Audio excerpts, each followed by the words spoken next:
talk to him and I tell him my stories, and he makes a book out of it. Yeah. I said, "Oh, that's perfect for you." Yeah, that's cool. He goes, "Yeah." He goes, "Why am I going to sit there and Testes? 1, 2, 3. I can't hear Amber. Perfect. Hi, friends. It's the Christmas poo. I knew that sounded familiar. Hello. Oh my God, Smells a lot like Christmas over here. this is great.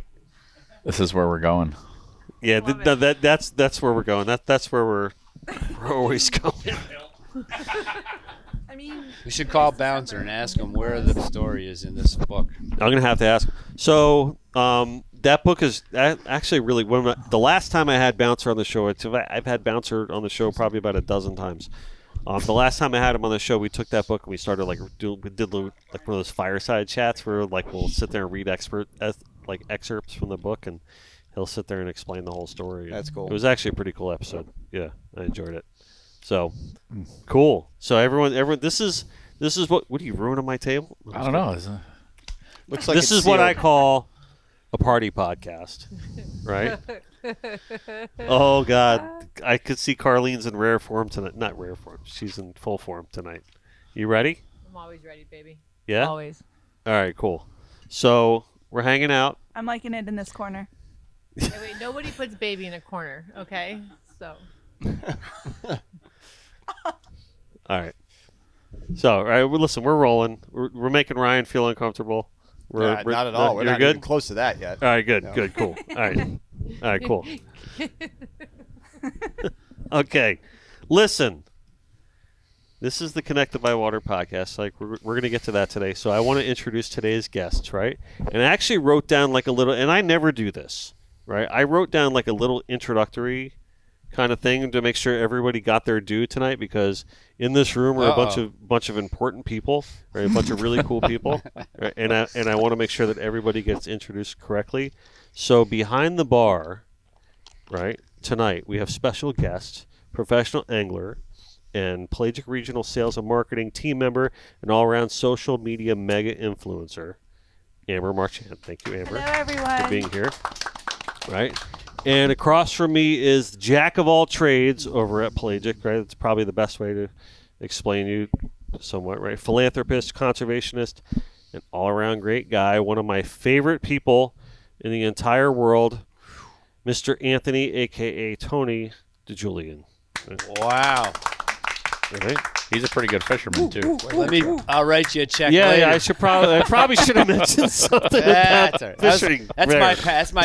That's my right? past. I probably should have mentioned that. So, and to the right of me is fellow Lighthouse Point Saltwater Association club member that so happens to be the president of said club and head honcho over at Big Dog Tackle, Senior Trae West. Thank you, sir. Right. Also in the room is my good friend, another jack of all trades, but also the man behind the magic over at Boathouse Marina in beautiful sunny Pompano Beach, Florida, Mr. Brian Smith over there on the captain couch. Thank you very much, my friend. And also, and certainly, last but not least, the man you all came to see, 2014 Indianapolis 500 champion, 2012 Indy Car Series champion, in addition to many other amazing racing world accomplishments. How sexy does that sound? Ladies and gentlemen, fellow Cardinal Gibbons alumni, Ryan Hunter-Reay. Thank you. That's what matters. Yeah. That's what matters. That's what matters. Right? And behind the bar is the amazing Carlene, and I'm your host, Dennis Friel. And we are coming to you from the Connected by Water studio in beautiful and salty Pompano Beach, Florida. Welcome to the Connected by Water podcast, fueled by our very good friends at Papa's PLR Rum, who remind you never to be a spectator. We are a Waypoint hosted podcast. You can find us there, or also watch, listen, and do not forget to subscribe on YouTube, Spotify, and Apple Podcasts. Hit that like button, and please, we would love to hear from you in the comments or by email at sales@connectedbywater.com. But before we begin, we need to announce this week's Starbright Solutions do-gooder, Pompano Beach's very own Jimmy and Mindy Bennett have won this award tonight. And as many of you know, that they are the parents of Connected by Water's very own Lorelei Bennett, and they need to be recognized not only for their stewardship in helping keep our local Pompano water clean, but also for raising two amazing kids in Lorelei and Jonah who are shining examples of what smart and responsible conservationists should strive to be. So congrats to Jimmy and Mindy for being this week's Starbright do-gooders. Very, very well. Nice. All right. Way to go. So we got them off the board, and I want to, listen, before we kind of get into it, we're going to talk a lot.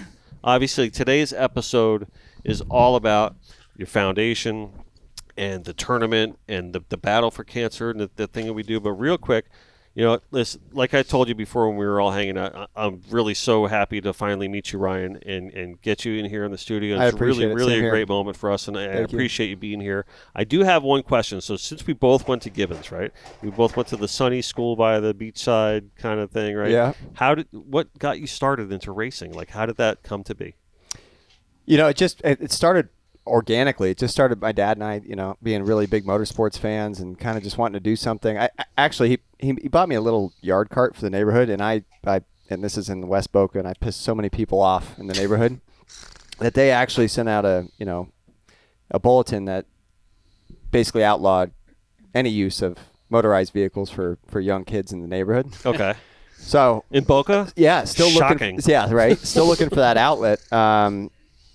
We wanted to do something together, so we just kind of went and started casually doing this kart racing thing over in Naples, and it was just me and him in the back of a pickup truck, and that's where it started.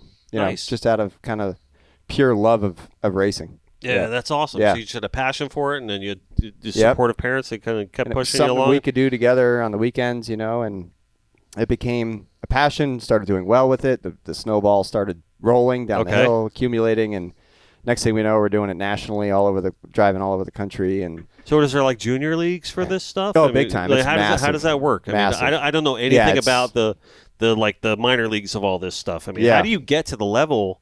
Oh, I mean, you're an Indianapolis 500 champion. I mean, come on. Yeah, mean, when I was how a do you kid, get there? it started like Seriously, unbelievable. I mean, When you're you're, in the room. In the room, we're at the table is an Indianapolis 500 champion. This is phenomenal. I This is appreciate great. it. Yeah, no, seriously, I'm is stoked on that. incredible. How I do feel you fortunate get there? to be able to have done what I'd love to do for a living for so Right. long.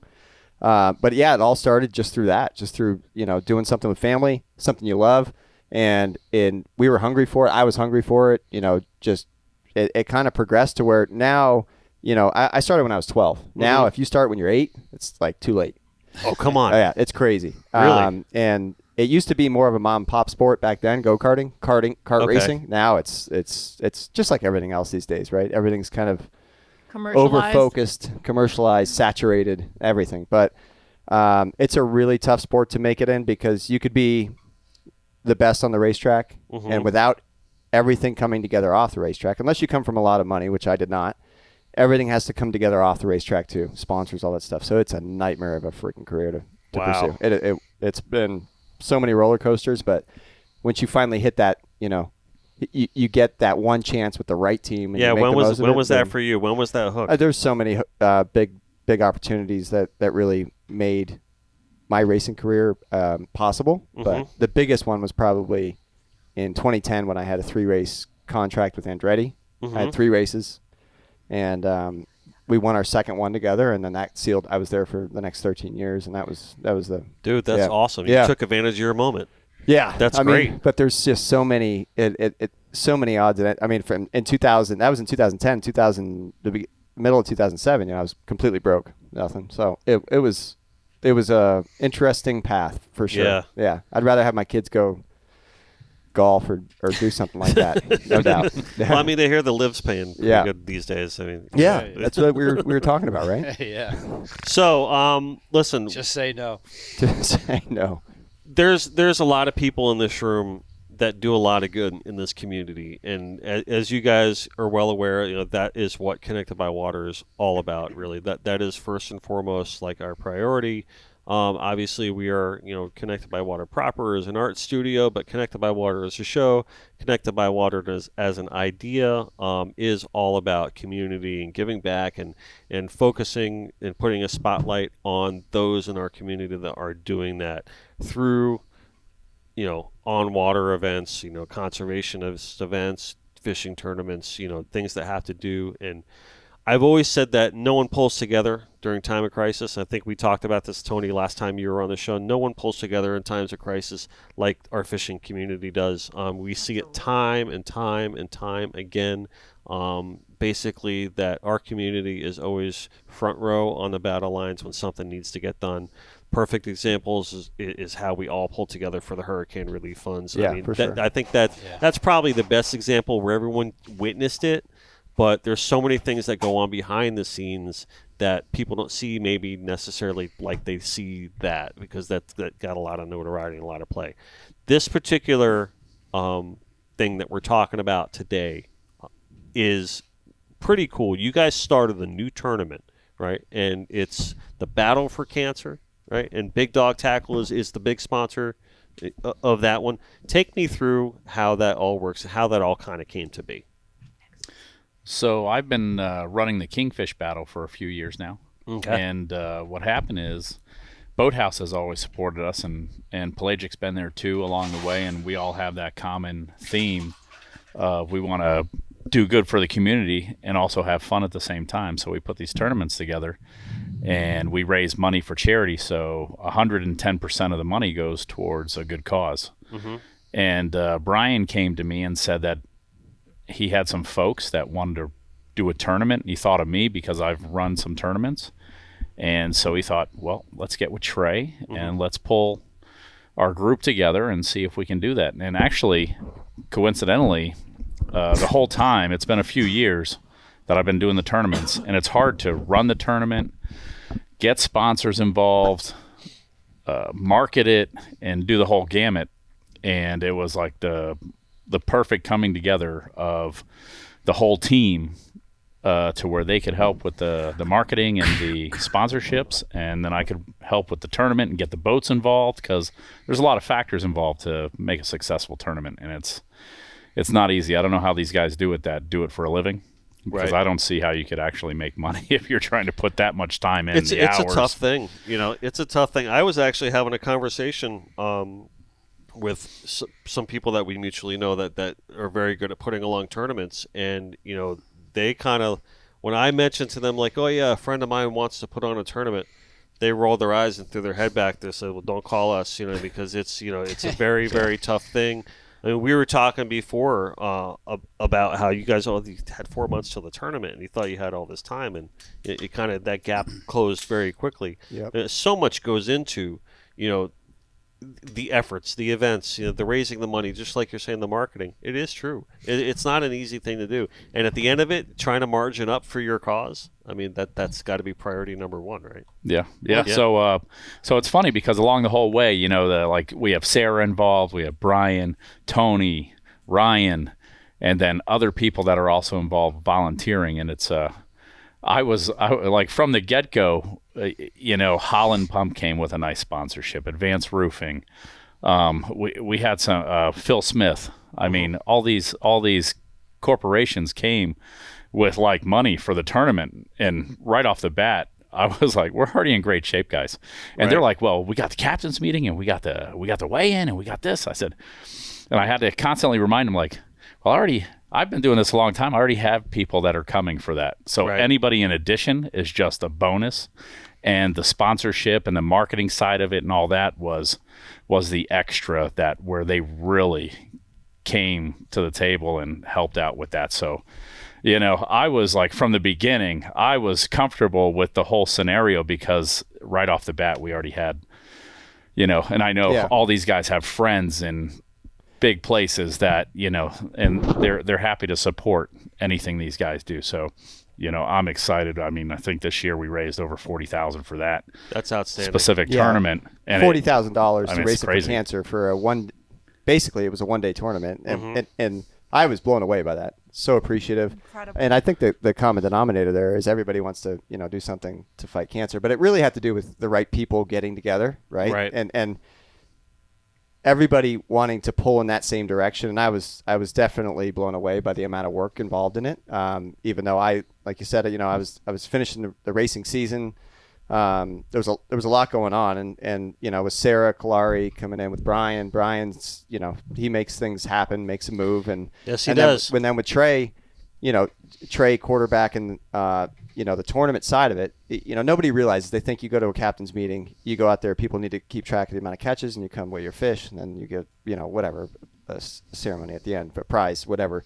It is so much more than that, man. It's crazy the amount of work that goes into it. So I have an appreciation for that. I had an idea, but yeah, to see it all firsthand and the working parts behind the scenes was an eye opener. So like Brian said, 4 months for sure. And Tony, 4 months wasn't enough. You're no stranger to putting on tournaments, right? So give me some perspective on that one. Well, that's the other cool thing about it is that Trae and Nicole at Big Dog, since the time they've opened their shop, they've basically, it's kind of like their mission statement, so to speak, is that they're trying to do stuff for this community all the time through everything that they do, which has been really impressive to me right from when I first met them. So in this case, I do a lot of stuff on my own and with other things, but like for whenever we're working with Trae and Nicole at Big Dog, they've done this so many times and they've got the charity angle all figured out. So like basically it makes it easy for me because I'm basically just jumping on his coattails and tell me what to do, what you need, and we'll just go ahead and do it. So the biggest thing is having like a team of that's already organized and kind of knows what their vision is and where they want to get to, what they want to do, and all the different pieces and parts. And so that's already pretty much in place because Big Dog does that over and over throughout the year. And so for us at Pelagic, it's just basically we're helping where we can help out. And then, of course, Amber and I and all of us, because we're all in the same kind of group doing lots of different things together, we all just kind of, we're a team. So, like, if somebody needs to go pick something up or if somebody needs to do something, that we just kind of, hey, can you do this? Can you do that? We just go get it done. And then the other thing, Trae, I want to mention real quick, too, is that in this particular one, we also have a really cool local taxidermist, king sailfish release mounts, and they donate like a really nice swordfish mount for a swordfish tournament or a kingfish mount for a kingfish tournament. We use those, we raffle those off and raise money that way as well. So that's great. I mean, Pelagic always does such a great job in community support like that. I mean, you and I talk about it all the time about just the philanthropy and conservation and all the great things that the brand does to be involved in the community, and that's one of the reasons that why we love you so much. And I wanted to ask Amber, like, give me some perspective in your mind, right? Being a Pelagic team member, like what that feels like to work with a brand that does so much that gives back to the community.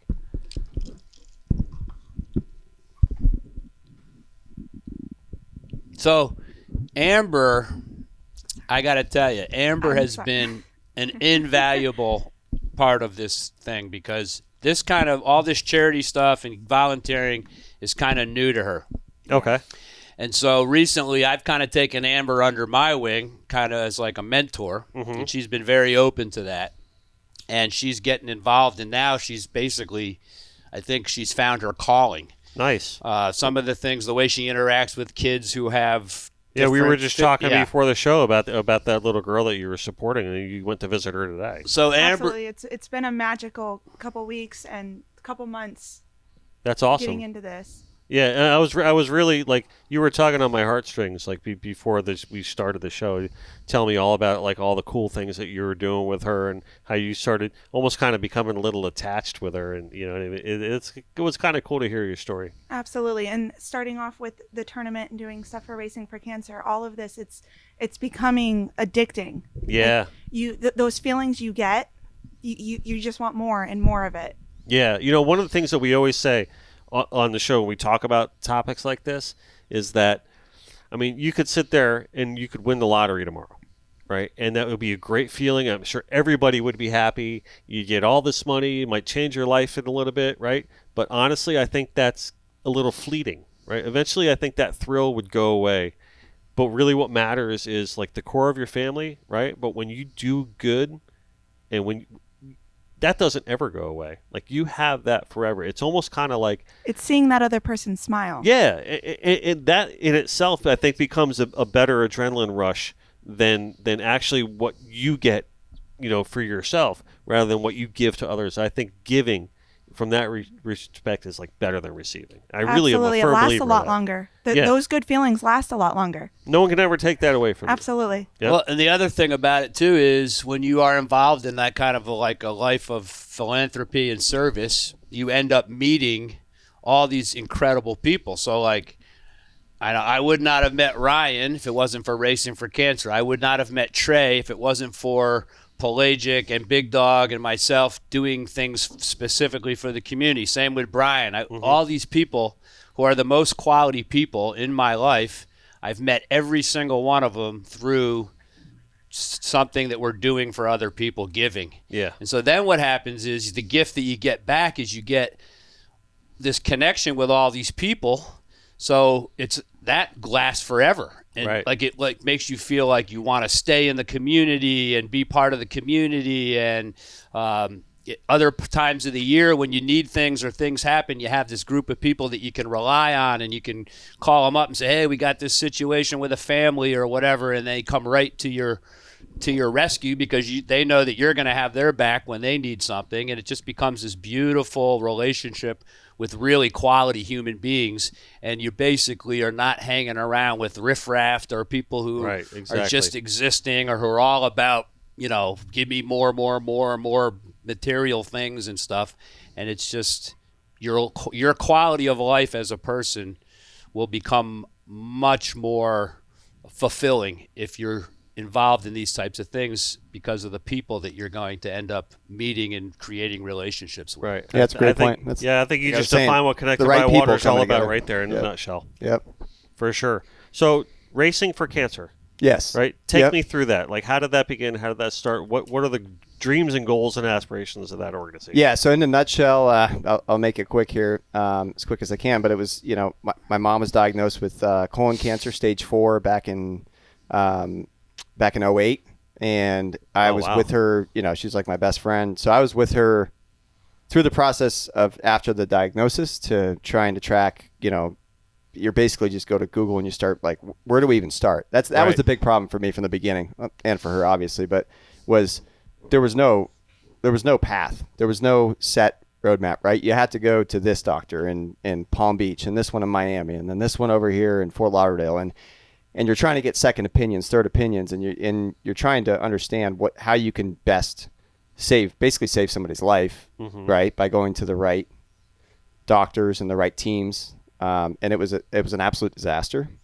Really? Yeah, she passed away in '09. They told her she had 6 weeks to live or something like that, and she was with us for maybe 8 months. Man, I'm sorry. I didn't know that. Yeah, Ryan. yeah, I'm sorry. no. I mean, everybody in this room, one way or another, knows somebody or Right. or family member that's been impacted by cancer that way. And right when that happened, right after she passed away, I was like, I have to do something with being in motorsports and with our audience and the network, like you said, the network of good people that you end up reaching, right? The network of good people that we have in motorsports. We got to do something about this. I have to do something about it. So Tom Bossman, good friend of mine, came in, was agreed to be a partner with me in Racing for Cancer. We started it in 2010, and over the years, it's been pretty phenomenal. We've raised over $5 million using motorsports racing, IndyCar racing as a platform. We've done so many different events I can go into, but it's really not important. It's just the amount of people that have come together to help with that. And the biggest contribution that we made right in the outset was the Cleveland Clinic Cancer Center in Fort Lauderdale. I wanted to keep it here in Southeast Florida, but that's a one-stop shop. That's you go in there, you're diagnosed, whatever it is, and there's every specialist, every doctor, every surgery you could possibly have. Everything is in one spot. The thing that really drove my mom, I think, into the ground at the time was running all over South Florida for every different, chemo's over here on West Broward, sounds like and a struggle. doctors over here in the East, and you're running around waiting in waiting room. It was I was furious at the time, and that's what really kind of ignited that spark. And to be able, now it's, the Cleveland Clinic Cancer Center in Weston, the lobbies, the Lydia Hunter-Reay lobby, and and I've heard stories of people going in there and getting everything done in one spot, and that was the goal. We've only gone further from there. NSU Cancer Research Center. We now have scholarships for oncology nurses, things like that. It's just far-reaching, That's great. and we've done pediatric stuff. I could talk about it for 3 hours, but Sure. that's where it started. And water, connected by water. Being on the water has always been my passion outside of racing, since I was a little kid, and been fishing here in South Florida since I was 8, and we always wanted to bring a fishing tournament here with all the other stuff we were doing with racing for cancer, and now we finally made it happen, which is pretty cool. And the first time through was a pretty big success. So That's I was great. happy with that. Can't wait for more. So we just had the first tournament in November, right? This past Correct. November, right? Yeah, And yeah. so it was a success. It was great. Everyone's happy. Yep. Everyone's good. Like, let's do it again. Yeah, Right. So now we're absolutely. going to go into this with like a year plan and not a 4-month plan. Right. Right. So take me through some of the things that you probably might want to change or develop, or like what did you learn? What did you? I'll throw one Yeah, thing out let's there go quick. start on that. So going into it, I've done it before, and sometimes you go to tournaments and you go to the captain's meeting, and you think it's going to be 20 guys around a cooler of beer just hanging out, right? And I think there was some people were surprised that we had the captain's meeting at Galuppi's, and there was music and tables and raffles, and it was pretty amazing. It was a great turnout. We set up a little VIP for our sponsors, and it was an awesome time. And I think some people on the first time around were a little surprised, and I think next year we're going to have a lot of support and even more people coming together to make it even a bigger success. That's great. Yeah. The other thing about tournaments, especially when you're doing charity tournaments, is a lot of companies, especially the ones that have the deeper pockets, they're doing their budgets for the following year for all those types of things like a year out, sometimes even further. At Pelagic, we're already talking about 25 and 26. Right. So by having a whole year, we can get in with certain companies that might want to sponsor that due to short notice wouldn't be able to because they can't fit it into an existing budget. But if we Right. give them enough time, it'll open up a lot more companies that'll be willing to come in and straight out donate money. I can speak to that because people. I mean, obviously, people are always asking me to donate artwork for the tournaments all the time, and it always kind of it hurts me to say no a lot of times. But we plan like our year for next year is already planned out. I mean, it's already like a done deal. I mean, we're adding this one into the fold. I don't think Yeah. people. No, you're right. In general, Dennis, But it's tough. Like people ask Yeah. me like a week before the tournament, like, "Hey, Yeah. can you donate something?" I'm like, Well, I don't think people realize We've in already general hit our how many budget. many requests that any of us get. Like a lot. Pelagic, I'm sure you guys are inundated with I it. get just myself. I get about 50 emails a week just about supporting charities. Right. Nothing, no other. Not to mention all the other emails, but just Sure. that alone. So if you keep 50, it's a lot of asks, and so we want to help everybody, but you just can't. So the people who are the most organized and get their request in, That's it. and then the other thing I'll say is that all the stuff that we do, whether it's with Ryan's organization, Racing with Cancer, anything that Trae and I do, Brian, our Pelagic Nights at Papa's, any of that stuff, the charities that we pick are always local to Florida, at least the state of Florida, mostly South Florida. And we vet every one of them so that we're not donating money to organizations that are spending 93 cents on the dollar on administrative fees and paying people's giant salaries. We're looking for charities that are the highest rated as far as the money is going to the cause. There's a lot of volunteer work I going. think that's really important. Yeah. We do a similar thing because I think that's really when it comes down to it, that's what it's all about. Because the whole point is like, listen, man, we're all just trying to do good. I mean, that's the whole point of doing that. Like when like for us, we got the business, and then we got what we do for that stuff, and you got to like separate the two. Like when you go to that other side of giving, it's got to be about the giving. Yeah, and my personal belief on the whole thing is that just in general, nationwide, like it's always great to be doing something as opposed to doing nothing. So if you want to write a check to some of these big charity organizations, okay, it's better than nothing. But my theory in philanthropy is that, and I'm trying to get like a 501c of my own organized to where I'm going to basically be kind of promoting this thought, but if you can get communities together and take care of what's local, right there, the needs that are right there.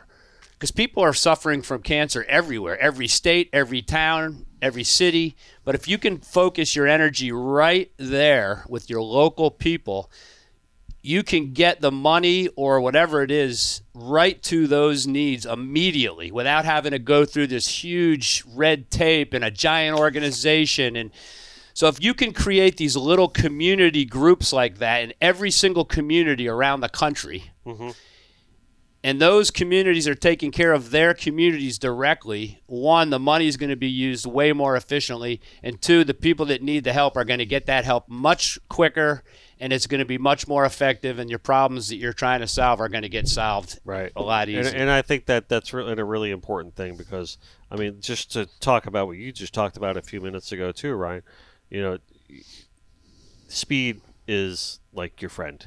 Right, in situations, and there's so many people that are in need. The most horrible thing that you hear is like these stories about, oh, I had to wait so long for this insurance check to come in, or I had to wait so long for this thing to happen, or we're on hold until this thing happens. You know, you don't want to hear stories like that. You want, and it happens so much, right?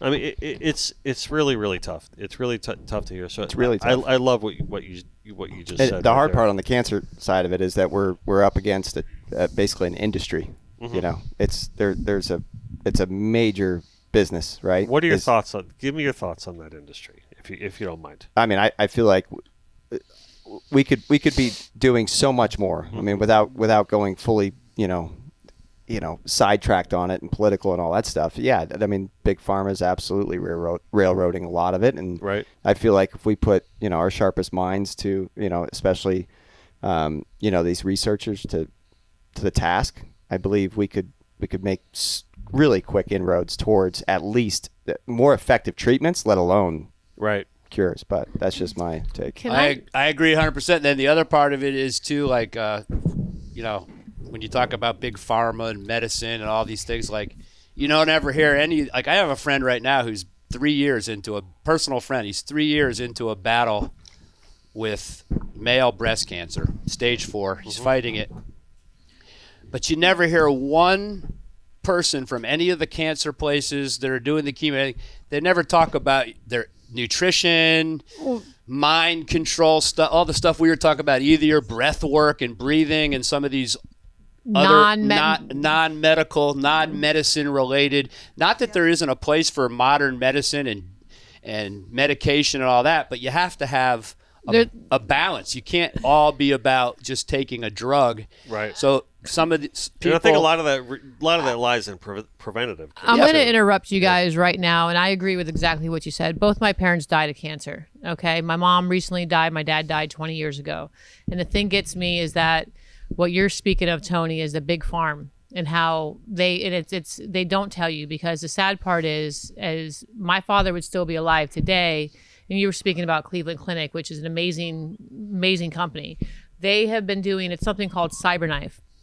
Nobody knows about this, and that's the sad part. When my father died 20 years ago, Cleveland Clinic was already studying it for 20 years. They're just now starting to show the public about it. My mom died. She had ovarian cancer, but she cleared that, and she died of blood cancer because of how much chemo that they pumped into her. Okay, and she couldn't hold her platelets up, so she didn't die of the cancer. It was because of the blood disease and bone marrow disease that she got because of all the chemo. Now I want everybody. And the thing is that I want everybody to know there's something called CyberKnife, and it's out there, and your doctor will not tell you about it. I've personally saved workers at Blue Water Chairs lives, just getting nosy, saying, what's going on? Just I can tell he wasn't right. And I printed out the paperwork, and he brought it to his doctor. And his doctor goes, how did you find out about this? And he was a veteran, and they paid for everything. He had 6 months to live. This is 8 years ago. He's still walking. He's still alive and walking. And what it is a non-invasive surgery. If it's a tumor, they can take it. If it's spread through the mass of your muscles, they cannot take it. So I just, if I ever hear anybody or I just want to spread the word on CyberKnife. You just SYBER KNIFE. Google CyberKnife with whatever cancer it is. Your gentleman friend here with the breast cancer, if it's a tumor, have him do that. Because what it does, it's a non-invasive surgery like a kidney stone. That's how it breaks it down and it goes away. But the doctors will not tell you because that's how they're making the money off of it. And my father would still be alive to this day. He died of oral cancer. He had throat cancer and then he died of oral cancer. The doctors didn't want to tell him and it was too late. They gave him 6 months to live. He lasted 8. So if there's anything I can tell you guys in regards to that, just Cleveland Clinic is amazing. They've been studying. I'm surprised if you haven't heard through them, but please just check out CyberKnife with anything and in regards to cancer. And it's amazing, but you will not hear it from your doctor. Is it worth mentioning? Is it worth even going into? It's probably worth mentioning, but is it worth even going into, the whole theory of if they find a cure for cancer that ruins a lot of people's jobs. That's the sick part of America's mindset now. That's where the greed of hunger and money is, man. That's the same way if you eliminate drug smuggling. Right. I mean, you'll have a lot less DEA agents let's eliminate cancer. It's like, okay, then the economy is going to fail. I mean, that's BS. It wouldn't fail. Right. No, I agree, too. But I'm saying, like, is there... I know a lot of people bring that up. I mean, I'm going to mention the elephant in the room, basically, is what I'm doing. But some people... It would affect them. Yeah. And they're deathly afraid of losing their gravy train. Right. So therefore, they're going to put as much misinformation and everything out there to make you think that they know what they're talking about. You don't. Right. So they can keep making all their money. But if that company went out of business, it wouldn't. Not only would it not affect the economy, but if we were doing things the right way, all the money that our health care system costs our nation, with people being sick, we would save billions upon billions upon billions of dollars if we didn't let people get sick in the first place. And it even goes with the cancer thing and all kinds of other diseases. Just the idea that our society, it's normal to see all these commercials for fast food restaurants and highly processed food in a box and breakfast cereals loaded with completely complicit. And the companies have literally convinced the most of the population that let kids be kids, and it's all BS. You're poisoning your own children and setting them up to have cancer and all kinds of other diseases. Absolutely. You can go to a diabetes website and ask like the nutritionist on there, what should I eat? Oh, it's like a bowl of, like your oatmeal with brown sugar. And it's everything that feeds off diabetes, feeds off of is what they're telling you to eat. Yeah. Right. It's like not like... Yeah, it's not right on that side of it. You have... The UK, for instance, right? The amount of like Fruit Loops over there, they're banned, right? But here our kids can have. Why is that? Anyway, we won't go into it, the whole thing, but it's an industry. It's like a high fructose corn syrup. Like they outlawed that, but they replaced it with something else, right? It's an industry, but you can have a major impact on people fighting cancer in strategic ways that are planned out and if you get it from the right angle. But yes, it's an industry, and there's way too many big fat charities out there that end up, like you were saying, right? That have a whole lot of excess where the bottom line, the bottom dollar does not go towards what it is intended to go towards. And that's what we're making sure this group is making sure that we do. Yeah. That's my favorite thing about Racing for Cancer. It goes to the patient. My former job, I was a financial counselor at a radiation clinic. Mm-hmm. And you would be surprised how many patients we would try to find organizations and they say, I'm sorry, we don't cover the patient. We do research. And then there's so many out there that people donate to and don't realize that it's not going to the patient. It's not going to the people that need it. And cancer doesn't wait. So when they need it now. Right. And Racing for Cancer, their goal is to get it to the patient, the here and the now. That's great. Appreciate that. That's great. Thank you. Yeah, that's really cool. I mean, you guys are doing more than just raising awareness, right? So, like, not that there's anything wrong with just raising awareness because the things people need to meet whatever, but you're actually putting your dollars to work. Yeah, right. Absolutely. Yep. So, and that's great to hear. Yeah, thank you. And it's in many different ways, but it's great to bring it together, with the fishing community down here. And we didn't know what to expect, right? I mean, we ended up having 50 boats, which was phenomenal. 50 boats in your first and year? We were fighting a pretty nasty looking weather window for a while. Yeah, the weather window was not good. Trae's the man. Yeah. It cleared up.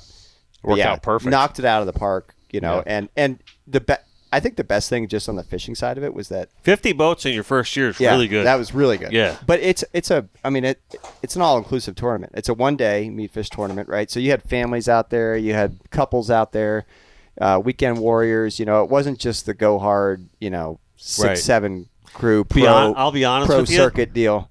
That's my favorite kind of tournament. Yeah, me really, too. because those are always the funnest tournaments. It right? brought in everyone. I mean, it was, because yeah. I mean, we're both associated with like some of the top tournaments down here, and it's just like that's cool and all. Like the high level of competition and stuff is great. It's really cool. But you know, fishing's fun, right? That's we all started fishing because we all were having a blast with it, and there's no better way, in my mind, to enjoy the sport than to just have fun with your friends and just go out and have a great competition, but you also have a great cause in mind. I mean, that to me is the best part. Yeah, it was a of blast. the whole thing. And the team that won it basically just threw it together, you know, 3 days beforehand and Really? made it happen. Yeah.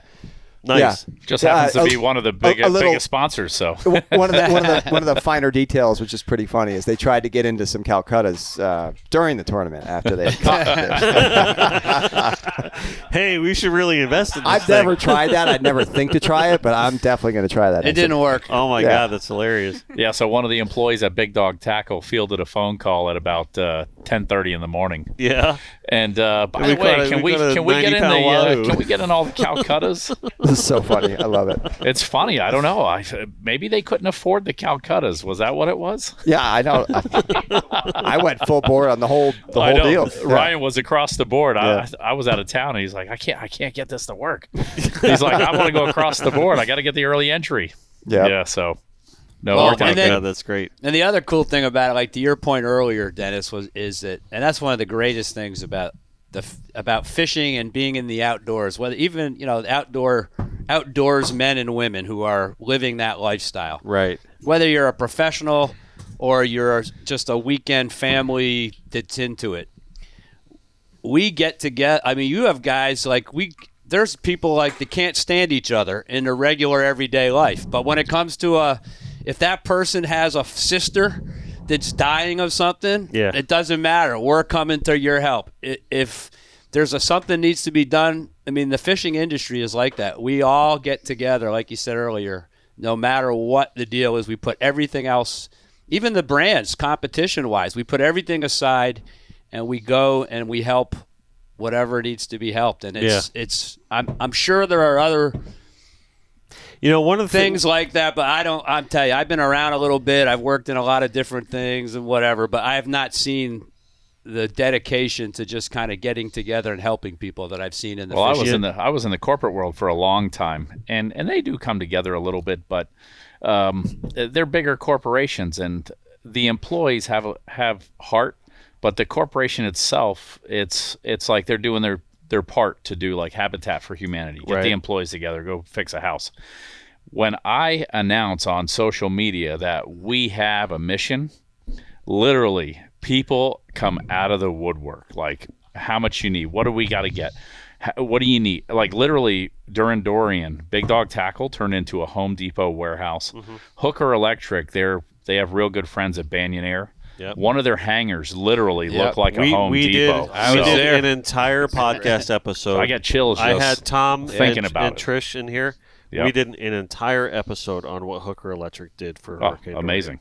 We dedicated an entire Yeah, I was episode out of there that. at what that- they did was absolutely nothing short of amazing. When I what drove they up did. with our first load of You stuff too. for the Bahamas to that hangar, because I had heard that that's where they were, Hooker Electric, and I walked up there, and I saw what they had going on there. I was mind-boggled. I mean, Yeah. they had planes, and it was unbelievable what they did. But these are privately owned planes that were chartering Yep. out of Executive Airport, 15 to 17 charters a day, taking as much as they could by weight, because that's how they judge it, and going over to all the islands that nobody could get to. So I want to say something right here in light of all this, right? Give me the floor for a second, right? Because I really have a point, right, that I want to make. Okay. So how everybody got together and pulled together for Hurricane Dorian should be an example of what we're capable to do, Yep. right? I mean, we raised $40,000 as Connected by Water in 2 weeks on shirt sales alone that we donated to them, right? Yeah. Everybody did it. Then that's a drop in the bucket as to what happened for everybody, okay? But my point is this, not to tout what I just said. But my point is this. Your number is 28, right? I read this on when I was doing a little research. Yes, it was for many during years. my minor research thing Yeah, that I for did, many right? years, yeah. And there's a reason for that 28. Right, 28 million fighting cancer worldwide. Right. Yeah. And I Now- think that now it was it's- so cool yeah. that you have that as your number. Yeah, thanks. Right? You could have chose any number. Well, I guess except for some that are already taken. But Yeah. you chose 28 for that reason. Yeah, And I think that, sorry. good Listen, point. I'm going to state the obvious. Right? Yeah, No. good point. But I think that's cool, man. I Thanks. think that was really, really cool when I read that. I was like, what? I was like, that kind of took me back a little bit. I mean, that really just explains the focus of your mission. Yeah, Like, thank in you. a nutshell, that you're putting your number as Indy champion, as Indy Race Car Series champion. Like, it's 28 because I want everyone, when people read my number, I want them to realize that 28 people. So when we talk about our community and our willingness and our ability and our capability to pull together and raise money and do all these great things for people on the other side of the water that we visit, that we say thank you for letting us use your resources, and thank you for letting us access, your environment and your preservation, and just thank you. And like, we've been doing it for years, and we understand you guys got nailed by this hurricane and your people are hurting. Right. As South Florida, we're going to pull together and we're going to show you what we're made of as a thank you to you. And we did that, and we helped restore Marsh Harbor. Yeah, Right? Absolutely. All of them. But Yeah, it's 28 million people are suffering from cancer. Yeah, Right? Unfortunately, the numbers seems like it's And going up now. but a lot of that Yeah. becomes white noise because that number is so freaking large, right? Oh yeah, for sure. And it Absolutely. becomes white noise after a while. But there's people in your local community that need help, right? You can touch people with this here and now and today. Like, there's somebody right now, there's many people right now in Southeast Florida that are suffering, that are looking for answers, that need help. We can help. We can do that. Right? We can pull together as a community and do that, and we can do that through your organization. Yeah, I mean we're absolutely we're trying to tackle so many different areas, right? Like I said, my first goal was to get as I keep calling it, it's a pretty flimsy, cheap way of saying it, but a one-stop shop, right? Sure. To know, but that's really but important. yeah, that was I don't think important. that's flimsy That and was cheap the first at all. thing to I think do. that's strong, and it's a foundation. We started by just going and finding different pediatric cases, taking their families to the racetrack, and then from there making their quality of life better through their day-to-day. We started there, and then we realized how tough it was going to be to really identify all these different pediatric cases. And I mean,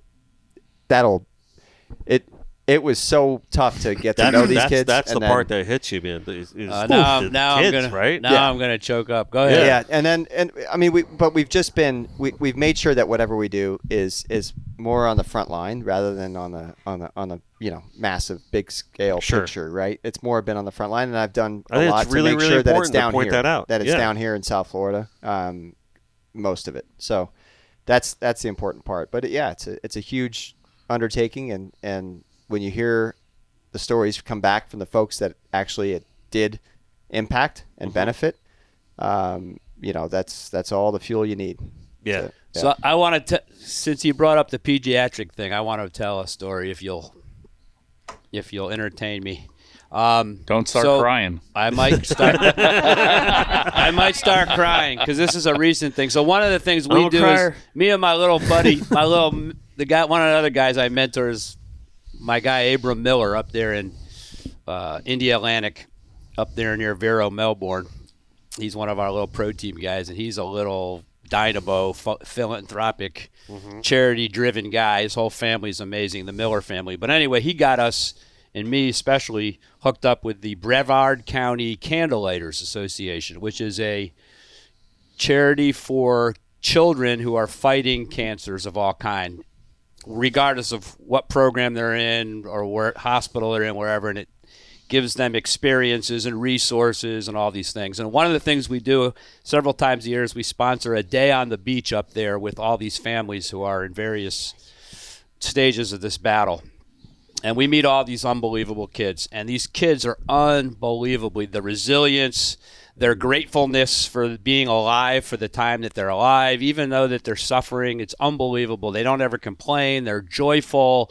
They're very appreciative of anything that's ever done for them. And we get to interact with these kids on a regular basis by doing these days. So recently, we've had a couple of kids recently. We had a girl by the name of Emma June Kent, who is 17 years old in high school.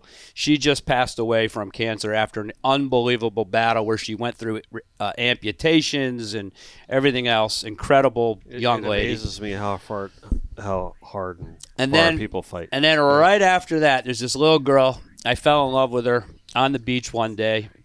And then ended up having amazing conversations with her parents and her siblings and all that. Anyway, her name's Olivia. She's 8 years old. From the time she's 3, she's been battling this incredibly rare cancer. I think it's like a brain cancer. And she's through all the medications, all the different things. It's a very rare cancer, very hard to treat. She got to the point where it just kept spreading. Things were it's not going to work out. So she came to a point at 8 years old where, okay, the last thing is you have about 12. Imagine you're 8 years old and you're sitting there with your parents and the doctor tells you this at 8 years old. The outlook is that you're going to be not going to be here in 8 to 12 months. That's about your window now after all these years of battling this cancer. It's just there's nothing we can do.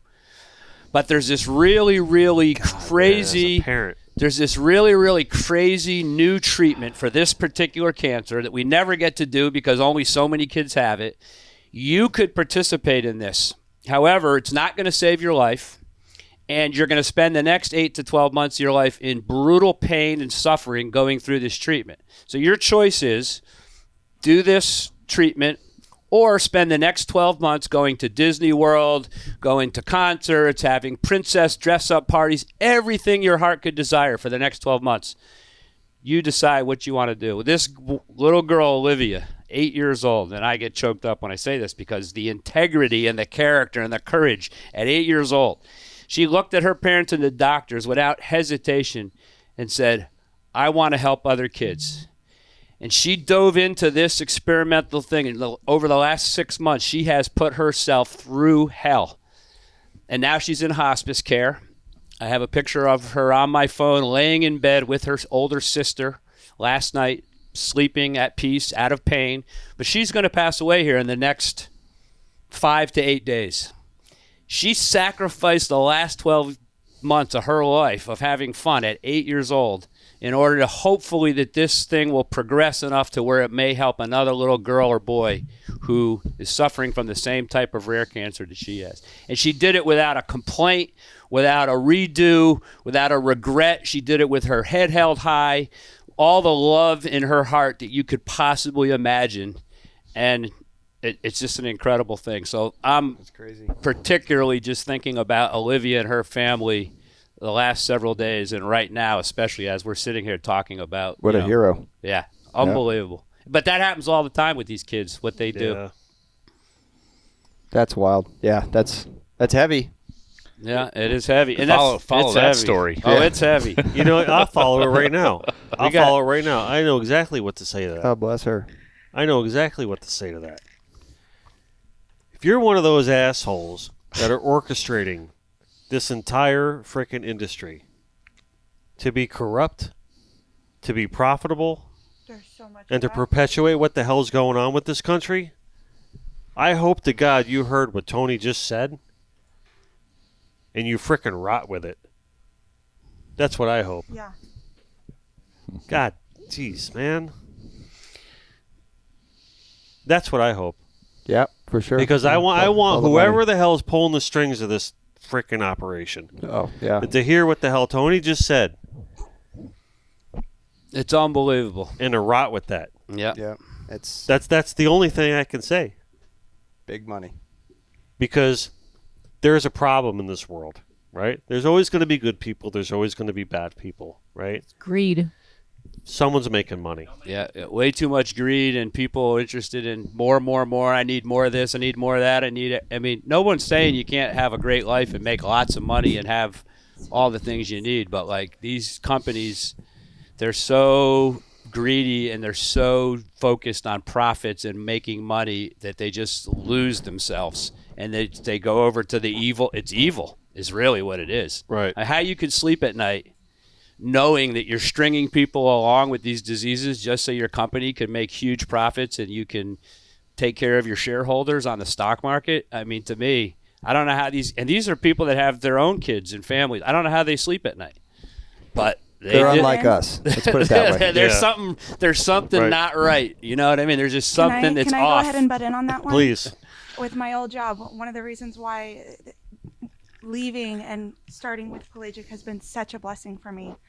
I've witnessed firsthand working at the hospital and hearing surgeons and other doctors saying our numbers are low. We need to we need to diagnose some people. We need to do things, and They would giving them actually say treatments that? and wanting to give them treatments that after doing research and getting authorizations for patients where it's not something that is necessary for them, they would still give them that treatment because it's an extra dollar in their pocket. I've witnessed it, and it is disgusting what greed does. Yeah, Amber had a very, very good job in that crazy. industry, and It's a it got deep to the industry. point where she couldn't take it anymore. And when she had a chance to come to Pelagic to work full time, she literally gave up her career and took a big risk and a chance, but she just couldn't take it anymore from a Dude, that's moral crazy. standpoint. Yeah. That's crazy that they would actually openly say that. That's horrible. It was they weren't openly saying it, they were saying it out loud. It wasn't anything that was ever directly said to me. It was things that I've heard Yeah. where my office was and things that I would hear the doctor say to the nurses or other staff.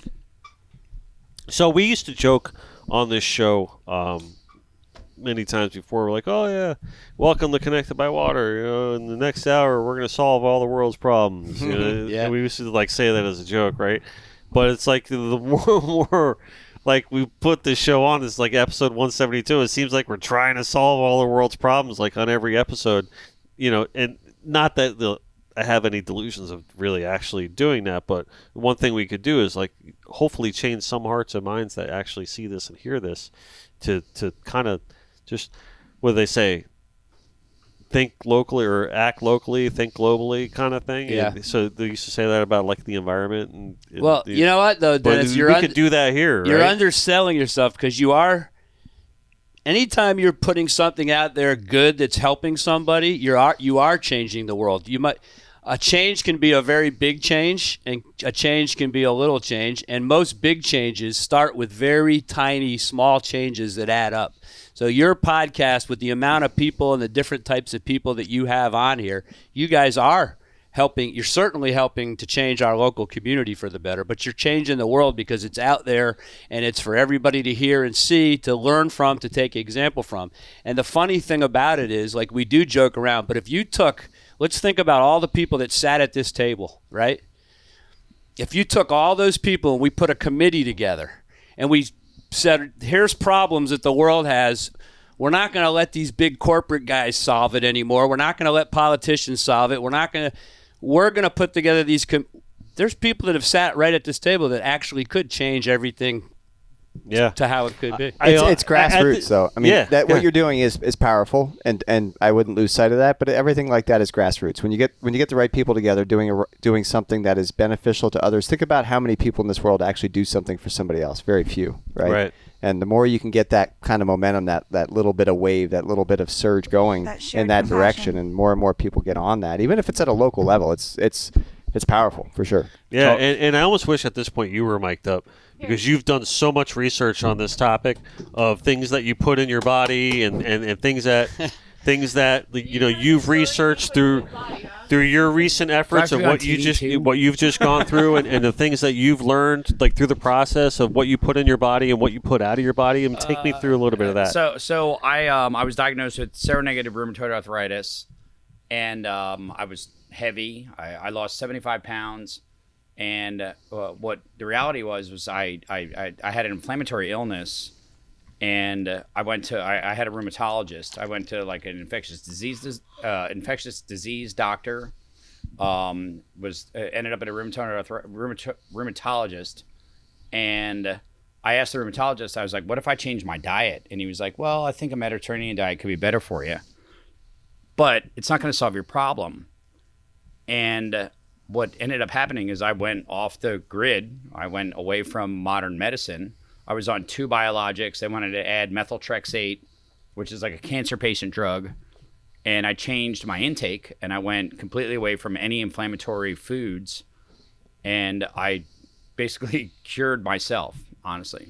I watched With your my journey. diet, with my diet, exclusively with my diet. And We're friends, you know what I mean? Yeah. But I watched your entire journey through social media because you documented the whole thing, and it was a beautiful thing to watch your transformation. It was inspiring. It really was, and I'm so happy for you that you actually accomplished that. Modern medicine doesn't want us, as I said over there quietly, and Carlene talked about the cyberknife, They want you and to I be think sick. my mom is active cancer now and already had the cyberknife. My dad died in 2004 of pancreatic cancer, which is just like the death penalty. You just make arrangements. My mom had lung cancer, and they removed upper left lobe of her lung, and she's really never got to remission. And now she's, her white blood cell count's high, literally active today. She had a CT scan that looked bad, a PET scan. We're going to have them Friday. She's going to have an MRI on Friday.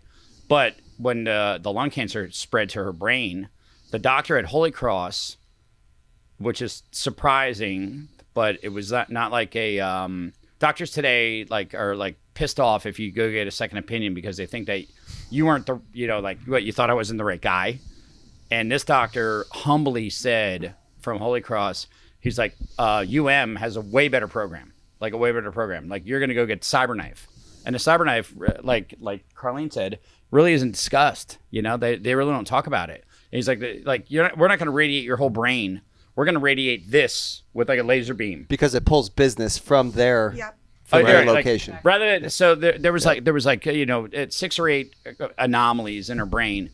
And the one hospital's MRI, couldn't even use because the layers weren't cut thin enough for them to identify exactly what it was. He's like, I can't even use that MRI. He's like, I need to do a whole new MRI on you because I can't even. He's like, that doesn't even. That's all like blobs. And when we took her to Miami, she ended up. It was one area that they had concern over, and they laser beamed with the cyberknife this one area. And it wasn't 6 or 8 radiation treatments. She had already gone through chemotherapy. It was one treatment. And it wasn't with the mask. It wasn't with the whole facial thing, where they lock you in. And she's been great, for now, the past 8 or 10 months. But there's no money in the cure, right? There's no money in the cure. it's funny everything. It's all just strictly business. And Amber said, Amber overheard a conversation. I don't know. This kind of turned into a crazy conversation about we're the conspiracy theorists. Honestly though, I want to speak to that though. It's not a This conspiracy. is what long form is. It's not. It It's is. This is what reality. long form It's a reality. conversation We is all all live it. about. It's me. Yeah. This is what long we all form live it. conversation is all Yeah, about. it's a We're made-for-TV allowed to do that. TV movie. Right. Yes. It's a We're allowed to made-for-TV do movie. this. It's okay. But Yeah. also, we've talked about the medical industry, but nobody's mentioned the food industry. I mean, the food industry is God. just I as said- guilty yeah, as that's what I the said medical. earlier. Long Maybe conversation. I mean, worse. what you're consuming is promoted as being healthy, and it's not. So I mean, Well, it's Right, I think You need that the mic. Fruit Loops. I think Fruit Loops were in the top 10 things of Fruit Loops and marshmallows both weighed in on the top 10. Well, I hot eat dogs meat- are great I eat for you, meat right? And fruit and vegetables. That's all I've eaten Yes, for the past 2 years. you're absolutely right. Meat and fruit and vegetables. And that's what you should eat. That's it. I often think I That's should it. just go to an island, be there with my kids, The fish, majority of spearfish, cancer patients that type of realize thing, and that sugar diet.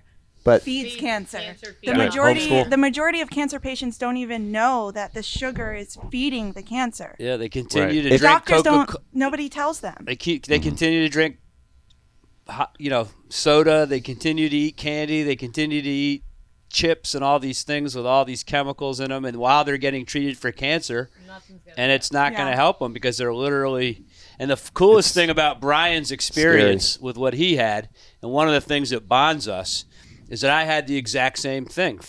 About 4 years ago, I was in a situation where I got to the point I was in so much pain, every joint in my body. I thought I was dying of bone cancer. Inflammation, right? Inflammation. Yeah, and a client of mine came to my house. He thought I might be addicted to something because he could tell in my voice. Anyway, long story short, he got me to see this famous medical doctor who bases everything on nutrition, who has all these professional athletes, got Tom Brady started originally on his.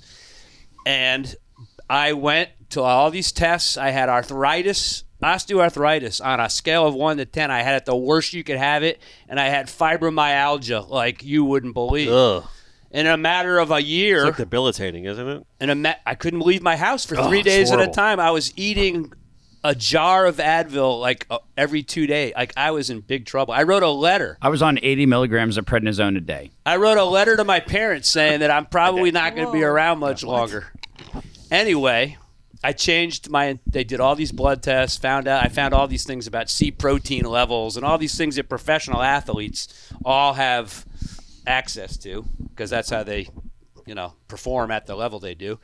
And I changed my whole nutrition. I didn't take a single drug.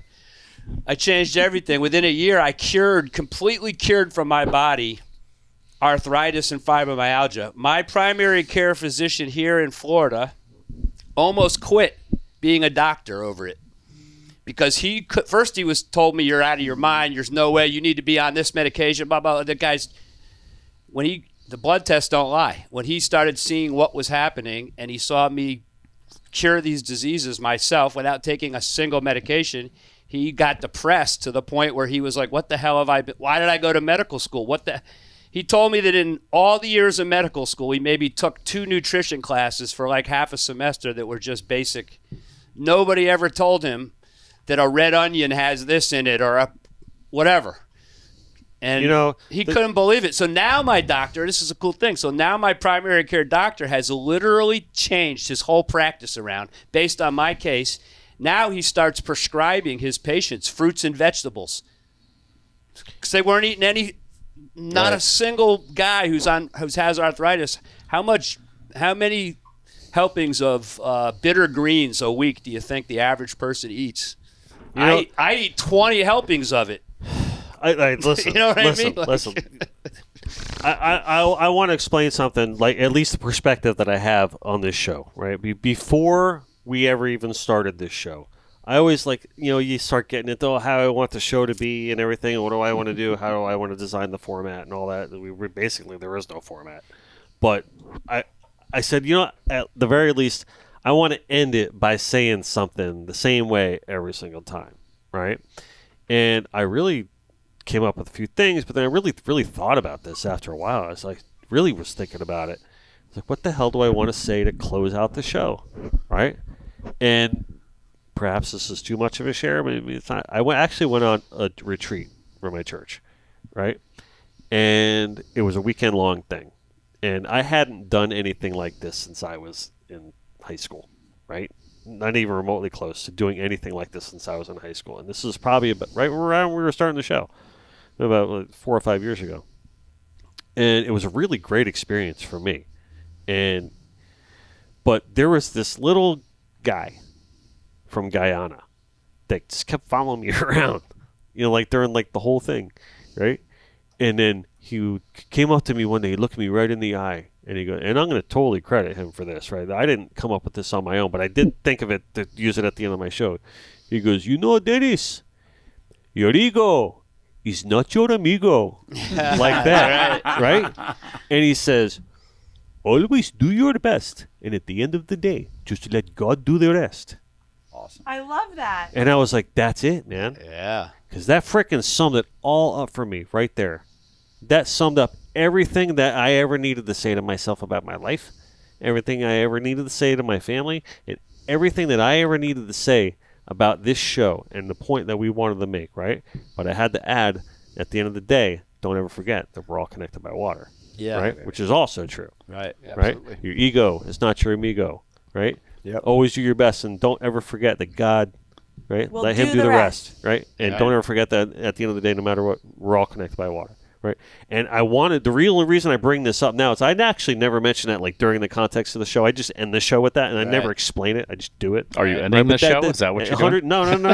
So 172 episodes actually finally explained that, right? that's Where it all 172. came I was from. born in 72, so that must I be why love it's it. Right, 172. so this is the first time I ever explained that, right, on the show. That's awesome. But this It's all awesome that you were made on me a- think of that, and I on a think it's retreat. appropriate to bring it up now because that Yeah. really kind of sums up everything we've been talking about, right? The ego of the industry, right? The ego of people, and what stops us from being better, what stops us from helping people out and doing things the right way, right? And it comes and listen, man, have a little faith in God, Yeah. And have a little faith in humanity and your people and your friends and your family, and maybe that's really kind of what we need to get through it all. At the end of the day, doing that and saying that really gives you the perspective to do things like, not even just this organization or this tournament, just to do the right frickin' thing, man. Yeah. In general. Not that hard to day-to-day. do the right thing. Come on, let's be better people, for No doubt. crying out loud. And since a good segue here, for me personally, after my parents, who were the most incredible There's a mentors, lot of actually what we're talking about today in this book. My Really? parents are A for lot. sure my most incredible inspiration. I'm very, very grateful and lucky that they're both still alive and leading me to this day. But after that, outside of my parents, in my professional career and life, all the stuff that I do that's give back, serving others, philanthropy, it's all inspired by this gentleman right Bouncer here. Smith is a special dude. Bouncer He really Smith. is. And he's one of my closest friends, allies. He's my biggest mentor. I love the guy, and he's just an incredible human being. So one of the That's things, awesome. one of the great things that Bouncer used to do when he was got professionally 5 books. professional captain, but he was really big with the Make-A-Wish thing and taking kids Yeah. out Right. and I've seen and something all about that. that. Right. Yeah, yep, And he used to do that like a lot. Actually, probably more than he'll ever tell people. Yeah, But absolutely. but he did tell some stories on there because one of his missions really is just helping kids. That's Bouncer's favorite thing. In fact, anytime I go fishing with Bouncer, which is like once every 1 to 2 months, right? He gets mad at me if I don't bring my daughter Yeah. or my son. Like he'll be like, "Why didn't you bring Really? Sienna?" Oh yeah, he insists that I bring them every single time because his work that he's done with kids like throughout his career has been monumental. Yeah. And the Make-A-Wish stuff that he's done with children, and just fulfilling their every wish and making it possible, catching huge trophy tarpon and Well, for and then all these outside kids. of that, he's dressed up as Santa Claus many years. I've Yeah. seen him go over to little girls' houses who are suffering from leukemia or something and just be Santa Claus. And the little girl, 100%. Listen, Bouncer Smith is a special guy. I Yeah. know he's in the IGFA Hall of Fame. Yep. Tommy Gifford Award Lifetime Achievement Award recipient. I mean, when we Bonefish and Tarpon Trust puts their panel of legends up there, he's like right up there along with the best of them. Yeah. I mean, he is a legend in the fishing industry, but in my mind, he goes down as a superhuman because of all the other philanthropy work. Tony that he's done has in a his life. second committee member. He's got a legacy and he's got an imprint that he's put on this world that long after he's gone, he's sowed so many seeds with so many people like myself. He sure has. And then I've passed on his stuff to other people. So like this is a thing that will continue generation. And 100 years from now, people will know Bouncer Smith because of that part of his dedication to other human beings, especially 1,000,000%. kids. Yeah. A million percent. All right, so listen. So let's reel it a little bit back into the Battle for Cancer tournament, right, the organization, right? We want to really kind of put a spotlight on everything that we've said here today. That's the perspective of the group. That's the perspective of what this tournament is trying to achieve, trying to make lives better, trying to put everything in the one-stop shop place, trying to encourage that, right, and trying to make a difference in people's lives in a positive way, both locally and as far as we could actually reach, you know what I mean, but really primarily down here in South Florida and trying to help people out. And I really just want to say that, for the first year that this tournament's come out, to have 50 boats and to make an impact, and the fact that you guys are actually in this room, you just had this tournament last month, and you're already in here saying, no, we need the podcast with Connected by Water right away and start promoting for next year. Tells me that this group is absolutely serious about this, right? It's not just something, right? So That was just a warm up. Yeah, right, we just warmed it up. exactly, Yeah. exactly. We So- wanna- this we're just team's getting gonna started. crank. Our goal would technically be to have this be like the biggest charity event in South Florida at some point, as far Right. as fishing, a fishing tournament Yep. related event. I can't wait to see what next year's tournament's going to be like. And we really just need, we're gonna start earlier this time around, but we need the communities, we need our fishing community, our local businesses to come by, support us, get behind it early. That would really help. Get that early entry fee in, get that mark on the roster, and I think that would be a huge impact for us. But we'll be pushing it. Just keep your eyes open for it, and I'm really looking forward to the second annual, we can call it, Battle Yep. for Cancer coming up in 2024.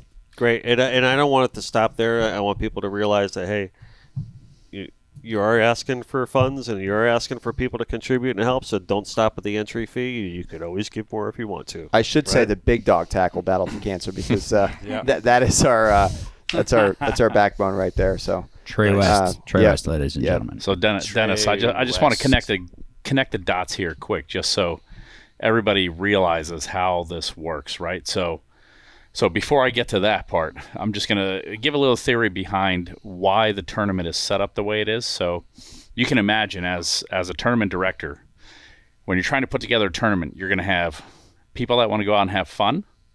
You're going to have kids. You're going to have lady anglers. You're going to have serious professional tournament fishermen. So this is an SKA tournament, Southern Kingfish Association. This is Angler Armory sanctioned. So you have serious people competing for serious money for the year. In addition to the money in the tournament is not chump change. So for me, I get asked all the time, open the boundaries. We want to go as far north as we want. So I open the boundaries. However, with that being said, I made the tournament a one big fish tournament. So when you make it a single big fish tournament, you make it open to anybody. Anybody can win, because one big fish, you can catch one big fish in Miami, Fort Lauderdale, West Palm. I love that. Cape Canaveral. Wherever you want to catch it, you can catch that one big fish, and that's exactly what happened. So the big wahoo won the tournament. So with that being said, I put together 3 different categories for junior anglers. So we got a Mighty Mite, we have a junior angler, and we have a... Yeah, I would know this better if I had junior anglers registered in it. Yeah. But the goal I was going is to, but, Pee-wee. Yeah, But the goal is that it was something like that. we have a lot of prizes for anybody that's fishing. So just because you paid the entry doesn't mean you're just making a donation. Right. You have an opportunity to win. And I think there was actually a boat, Sarah's boat, that I don't think they got in a Calcutta or they didn't weigh, and they would have won some money. Yeah. But you know what, So- Trey, Yeah, I think what's important to say is 100% of the proceeds, this was a 100% volunteer tournament, right? There was nobody got paid anything to do this. It was a 100% volunteer tournament, and it was open to all kids of all ages, families, not just the professional anglers. And there was a prize for every age level of angler that entered, right? Which was key. In addition to the Calcuttas, heaviest fish, biggest fish by category. It was open to all the anglers of all ages, and the fact that nobody took there was $0 paid out to anybody that put it on, and 100% of the money that was generated from the anglers went to the anglers, right? Right. Yeah. That's why I say 110%. There was a because category for everybody everything. puts in money, whether it's and staffing 10% or and 10% from their own corporate money. sponsors. There was even Yeah. it was so fun. There was even a bonita category, right? Which is Yeah. awesome. Yeah, because you gotta keep it the fun, winning right? bonita was like this big. And could you imagine being up there with your kid weighing a winning fish? That's like right. That? Even It's the pretty Mighty cool. Mite category is open to bonitas Yeah. and barracudas and all Very that. So cool. even if the kids catch a fish, they can weigh it, and bring it into the scale. But to bring it back full circle, so I have a customer that comes into the store, right? He happened to have taken Bill Zito fishing one day. Bill Zito's the GM of the Panthers. Bill Zito got my cell phone number, called me directly and said, Trae, what kind of prizes you got in this tournament? What can I get for a raft? What are they going for? And I said, well, Bill, we're about a week out, 2 weeks out. And so what do you think about doing? We have like a mount, we have some Enter stuff. the tiers. We're gonna get maybe a couple $1,000s right now at this point for something. And he's like, Trae, my family's been devastated by cancer. It's affected me. Whatever I can do, I'm gonna do it. And this is the GM from the Florida Panthers calling me directly. I would have never thought he was going to call me, but because of the influence that these guys have in the community, he calls me out of the blue, and he's talking about doing a VIP. You and a guest get to travel with the team on the plane, go to breakfast, be in the locker room, be in the suite to watch a game. And he's like, if we can get 20 grand for that, I'm gonna put that in. That's I'm great. like, Bill, hold that one for next year, Yeah. right? Right. Yeah, that's pretty cool. Yeah. That's So- really cool. So I think he literally went and got a Panthers jersey, brought it down to the locker room, and had every team member sign the jersey, and he overnighted it to us with some tickets to the game.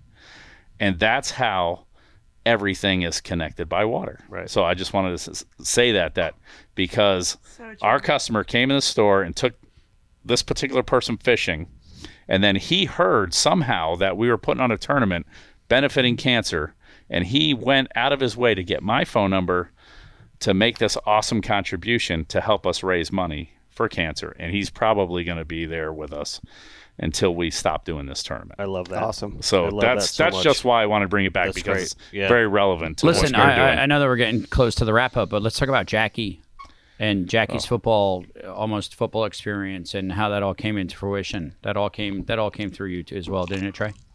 Well, so Jackie is, and this is how far cancer reaches with each and every one of us, right? So, I mean, everybody here has a family member or has a good friend, and Jackie is very young. She's, I think she's 41 right now, or right 42. yeah. Yep. And she got diagnosed at like the age of 41 with stage 4 colon cancer. And she's, and that was part of my conversation with Bill Zito. And so she's really good friends with Sarah, who helped put all this together. And so Bill was like, what can I do? And I was like, I don't know. I mean, so Sarah had told me that she's a huge Buffalo Bills fan. We won't hold that against her, Oh, right? jeez. No. I'm not gonna butt Not into this you, case. Dennis. Show's am I? over. Big win yesterday. Not this case. Beat the Chiefs. Show's over. Duh, Bills. Sorry. You know, so Sorry. Bill tells me, well, I'm buddies with the owner of the Bills, so he's like, Yeah. he set up like field passes and all that stuff That's for great. Jackie, and we presented it to her at the captain's meeting. But also, like when Tony mentions like kids, I mean, everybody's heart goes out to that, and I was like, from when we got this thing going, I was like, we have a good buddy, a really good fishing buddy, Matt Capiello. And his daughter's been fighting cancer, Yeah. right? And she's Olivia, she's right? yeah, her name is Coincidentally, her Olivia name's too. Olivia too. And she's been fighting cancer, and I'm like, we got to do something. But you know how it's awkward. Like Matt Right. and Colleen, they don't need money. They got stuff covered. But it's the fact that it's not that you want to come across as giving a handout, but it's what you want to show respect, and that you know what they're going through. Right. On a Now listen. Well, I mean- also letting the little girl Olivia, like the other thing that's really important for these kids that are battling these diseases, whether it's cancer or anything else, if they know that there's people outside of their Yeah. family who are just community people that want to Yeah. do something for them, it registers with them. Oh, there's all these people out there who care about me and love me and want to see us do. You know what I mean? Like they thrive off of that too. But Listen, man. there's a really cool story with Olivia though. Okay. So I call Matt and I'm like, hey Matt, I know Olivia's, and she's been coming to the store since we opened. We have pictures of her with Roxy. Roxy happened to die yeah. from cancer. Yeah. Right? So our boxer died from cancer. So when she was a little kid, we have pictures of her in the store. So Matt says, we were just out, looking at bicycles because, she's at an age where all the kids are riding bicycles and she can't ride a bike. She's got cancer in her knee and all this stuff. So I was like, let us buy the bike. Let us get the bike for her and give it to her at the captain's meeting. And so that's where it ended up. And now she's got a brand new bike with, it's got training wheels and she can ride her bike, and it's so amazing. And it's something that we could all do, a small token for a really good friend of ours in the community to let them know how we can give back to our local community and just let them know that we're here for you. Yeah. Not that. I think that's an important thing. I mean, you mentioned like, the support is Yeah. Correct. more Yeah, important people want than the anything. support goes a long way. Dude, when something happens to your kid, Just know man, that that's you a have- rough Oh, thing. yeah. I mean, not that I have a child that has cancer. My son was born 2 months early. We weren't sure he was going to make it. Yeah, To absolutely. spend 37 days in a NICU, and I know what that felt like. Right, when you're like 37 days in the NICU, my son was born. He was like 2.5 pounds. Right, you don't know if he's going to make it, and you just feel like there's this feeling that I can't explain. It's almost like you're grasping air, and there's nothing there. Like every time you just try to pull, so that support You know what I mean? When, especially for a parent, when it's your kid, I mean, you feel so freaking helpless, man. Right. You know, Well, it's a very, right. very hard thing. And Very then- hard thing. Yeah, it's very hard. And then the other thing is, if you have a friend who's a really close friend, like Trae's, you know, any of us, if you have people that you know, you want to do, like, you feel hopeless, like, Yeah. or helpless, like you want to help your buddy or your neighbor or Yeah. whoever it is. Hey, and you want to wave that magic wand and and be you able to can't fix it do all. anything. but- So by doing a lot, that's the other thing is when you do things, little gestures and stuff like that, it also helps us as community members who aren't suffering through the battle to give us a little bit of a feeling so that we Yeah. kind of help. We don't feel so helpless, like there's nothing we can Right. do. Right. And that's exactly. the most frustrating thing is seeing someone struggle, wanting to help them and not knowing what to do or not knowing how to do it. Well, I Yes. think, Tony, even bigger than that is bringing that awareness that, you know, somebody else might be struggling. So let's get all our people together, and that's another thing. It's like when I was in banking, like I couldn't just send out an email and then all of a sudden 200 people show up with stuff to come help. You know, with That's this another fishing reason having community, the they do. captain's meeting at Gillespie's, people that weren't even involved in the tournament coming up. What's going on? they came out to donate. And They learning came out- and, yeah, and yeah. coming Yeah. and donating. Yeah. Amber and I were in Walmart the other day. This is a great story. Preparing for we do a thing called Project Christmas. This year we're taking care of 10 families locally, all varying challenges and terrible stories I won't get into here, but we supply a full Christmas this year for 10 families. Brian's involved, Trae's involved, and everything. Christmas tree lights, ornaments, wish list, presents, $300 Publix gift cards. Troy Ganter from Big Dog Tackle donates a $250. Papa's Raw Bar. Papa's Raw Bar. Papa's Raw Bar. What I say, Big Dog He works Tackle. part-time at Big He Dog. works- We need help. Yeah, he works part-time at Big Dog. Papa's Raw It's Bar, like fresh bait and sushi. where we have pelagic nights at Papa's. Anyway, he donated $250 gift cards to the restaurant. Anyway, we take care of all these families. So the other day, and then myself and Amber and other people, we run around and do all the legwork. So we're at Walmart, and we're buying, we have a shopping cart, we're buying like a crazy number of lights and ornaments and decorations. So people, Christmas this tree one skirts. couple was curious. They're like, "Oh, are you getting ready for the boat parade?" right. And we said, "No, actually, we do." We just gave them a quick little explanation. We're doing this thing called Project Christmas, but right away, the woman opens up her wallet, says, "We want to help." Complete stranger, Oh, that's great. and gives us money, and without ever, not even questioning it. But that's the point. Like, too, is like if That Good gives you you said Contagious. hope. earlier, a lot That of gives people, you hope. somebody you said, or a lot of people don't help, or they don't Right. want to help, and or they don't know how. A lot. Right. There's a good thing. That's the key right there, So a what lot Amber of people said. don't know how to help. They actually do want to help, but they don't have they're intimidated by it. Sometimes they're afraid or whatever the case may be. So if you give people, a lot of times, if you give people an opportunity to help and like lead them to that position, They're going to. they're going to need do permission. it. It's like a snowball people effect. just need it's permission. Contagious. It's contagious. Well, that's the way I see the tournaments. Is it's a vehicle for somebody to just get on and help. Right. Absolutely. You don't have to do and that's anything. it. Right. And that's it. So we're That's talking a about great thing we're about talking the- about starting at the core. It's fishing, but it branches out to so many other. I mean, other look, we're directions gonna and we're other gonna solve people, the right? whole cancer and Right. health problem. You don't anymore. have We're to. done. You It's don't all- ha- it's all And solved. listen, we understand We it. did it. You don't have to come with us to the hospitals or to see the kids that are dying and all that stuff. You don't need to do that. That's fine. We get it. There's special people that we can handle that stuff. Other people just can't.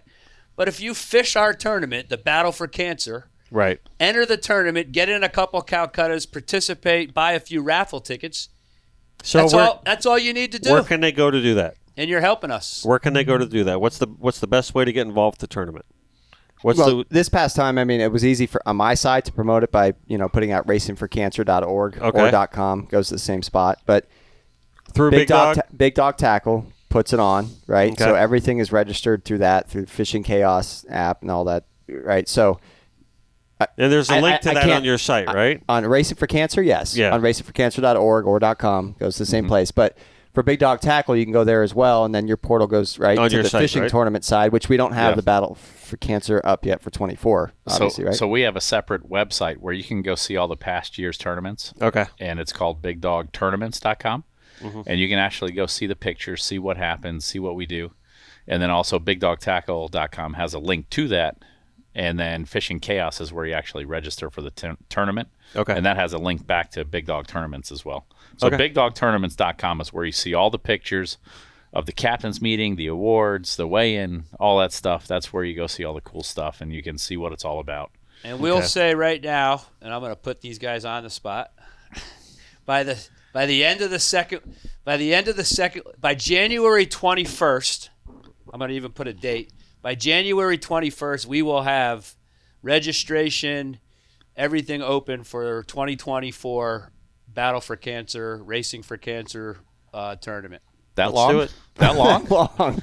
Isn't that like 2 weeks? I That's think like a week it and a depends half. on isn't it? Ryan's schedule. I'm giving you a window. That's my cat's birthday that time. I can't- It launches on Super Bowl Sunday. No. So by the way, the cool, really cool cat's part about birthday. this, the really cool part about this fishing tournament is the early entries only $150. That's awesome. So the worst case is you're going to donate $150 to the tournament. That's Right. the worst case. Even if the weather's bad, you can't fish it. Can't beat that. If you have a boat, you can afford $150. So Right.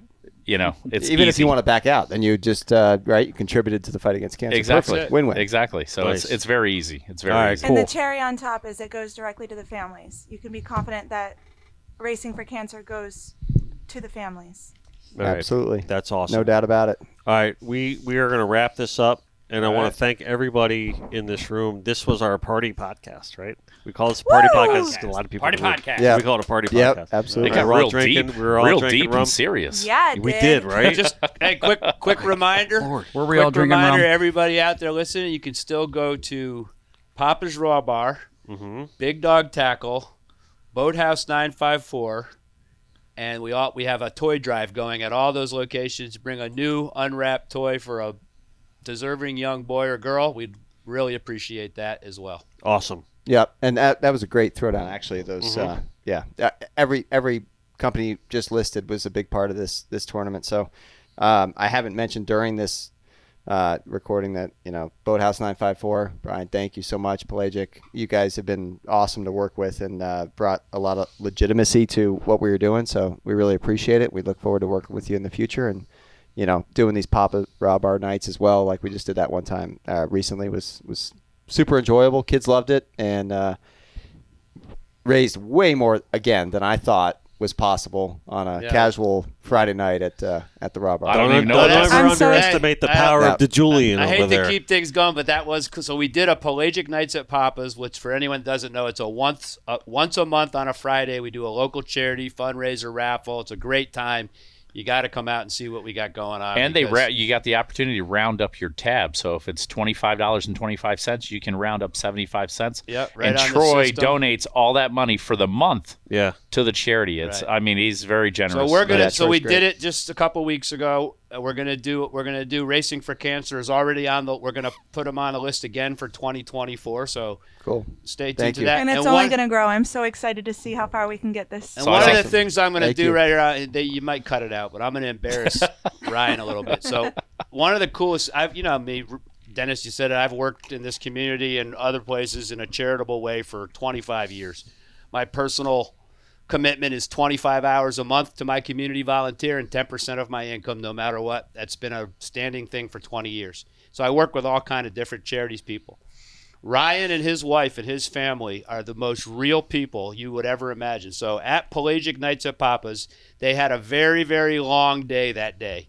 They had no reason to even come to that event considering what was going on. But they insisted that they come, and their children, who are very young, are obviously raised to say, all right, this is what we have to do. This is our responsibility to go there and help with this foundation.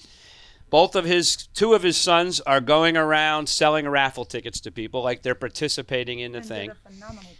So appreciate just it. incredible And they how would their too. kids are raised and how that they show up. Ryan, look, he's here tonight. He's at the captain's meeting. He's at the weigh-in. He shows up for his. He he's fished not- the tournament. he's not- Yeah, I was fished He just the gonna won say, tournament. he money fished the and he tournament. redonated it back. That's right. He fished He the won tournament. $2,500+ I appreciate dollars that. and this guy redonated the money back. This guy Yeah. and his family are hands-on. They roll up their sleeves. They get in it. And then the coolest thing that I was touched, it really literally made me shed a little tear of happiness at the awards ceremony.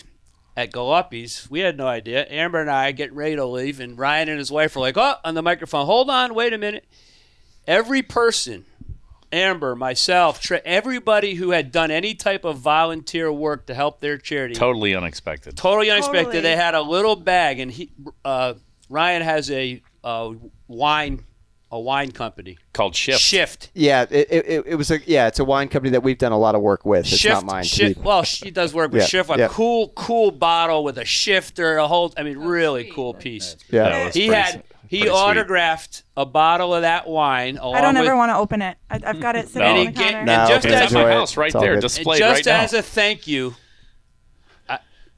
Thank you. I literally appreciate called that. every one of us up individually to say thank you for your efforts. And here's That's a awesome. little, Yeah. and I've never had that happen before. All of it is teamwork, though. It takes a group. I mean, we just- can't do it. I can't lie. Today, just an awesome I walked gesture. by it and I grabbed the knob and I went, "Whoa." Anyway, That's just to my husband. That's all right. that's Thank the you. other thing Listen. is, you got to give credit when people Give are me bumps.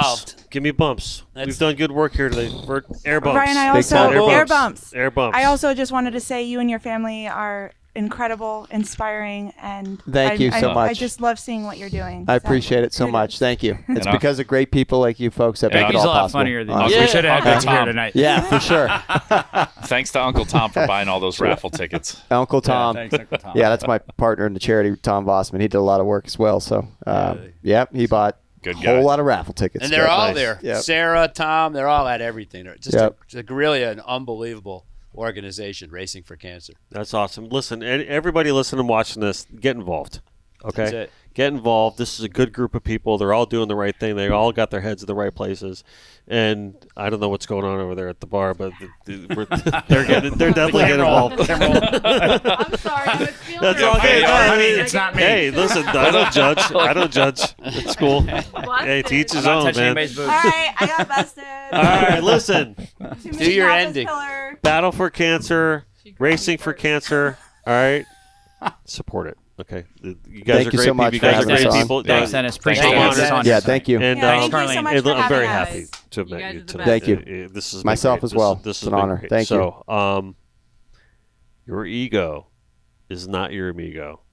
Always do your best, and at the end of the day, just let God do the rest. And do not ever forget that no matter where we are, We no are matter what we're connected- doing, we're all. Connected by Connected water. by water. Thank you very much. We are connected by water.